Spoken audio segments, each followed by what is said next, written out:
Okay, तो counselling का pattern क्या होता है आपका?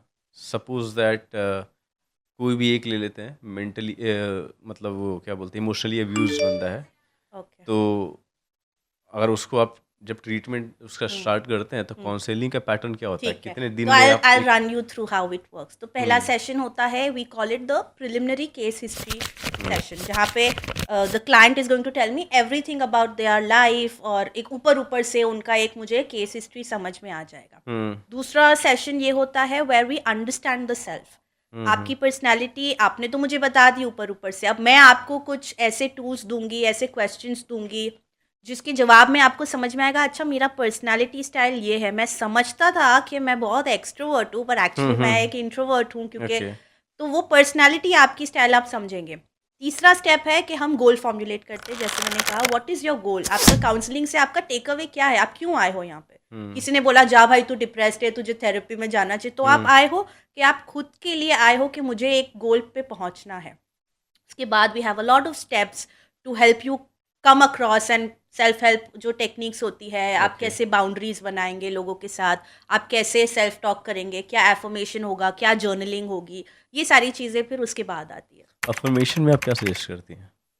एफर्मेशंस बेसिकली आप जो अपने आप से जो बात करते हो, uh, वो कितना पॉजिटिव है और कितना रियलिस्टिक है।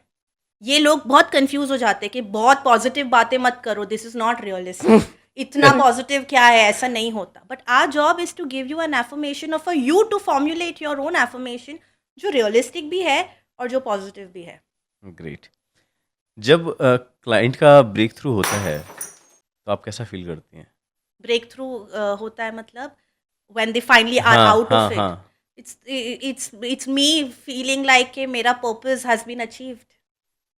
ओके, तो फाइनल डिस्कशन जब आप क्लाइंट से करती हैं, जब उनको आप क्या बोलते हैं, अलविदा कहते हो हाँ।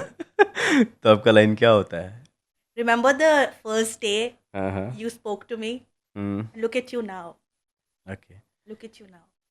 ओके, तो मेंटल हेल्थ और स्पिरिचुअल को अगर बैलेंस करना हो तो कैसे करेंगे, और उस पर क्या सजेशन है आपका? आई वुड से हर तरीके के एक्सट्रीम्स को अपनी लाइफ से निकाल दो। ओके। आपको लग रहा है कि मैं एक्सट्रीमली वर्कaholic हूँ, तो वो अच्छी चीज़ नहीं है। आपको लग रहा है मैं एक्सट्रीमली लेजी हूँ, तो वो अच्छी चीज़ नहीं है। आप अपनी पेरेंटिंग स्टाइल में अगर अपने बच्चों को एक्सट्रीमली पैम्पर कर रहे हो, वो अच्छी चीज़ नहीं है। आप एक्सट्रीमली स्ट्रिक्ट हो रहे हो, वो अच्छी चीज़ नहीं है। जहाँ जहाँ आपको लग रहा है कि मैं एक्सट्रीम हो रहा हूँ या हो रही हूँ, उसको थोड़ा बीच में आइए। That's the only right thing I can say now. Okay, self help world में अगर कोई फ़िल्टर करना हो तो अकॉर्डिंग टू यू क्या कर सकते हैं? Can you explain that to me, filter करना हो? जैसे कि मुझे है, इमोशनली अब्यूज़ हूँ, तो मुझे पता है कि मैं बहुत टेंस हूँ, तो मुझे क्या नहीं करना चाहिए, वो तो आइडिया है मुझे, हम्म। लेकिन कर नहीं पाते, राइट? हम्म। तो आप उसमें क्या सजेस्ट करते हो?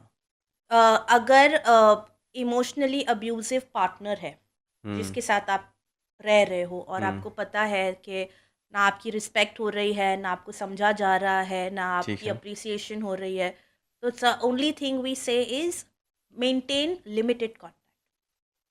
ओके, कांटेक्ट आपको एकदम उनमें घुसने की ज़रूरत नहीं है, सामने से जाके कहने की ज़रूरत नहीं है, उनको खुश करने की ज़रूरत नहीं है।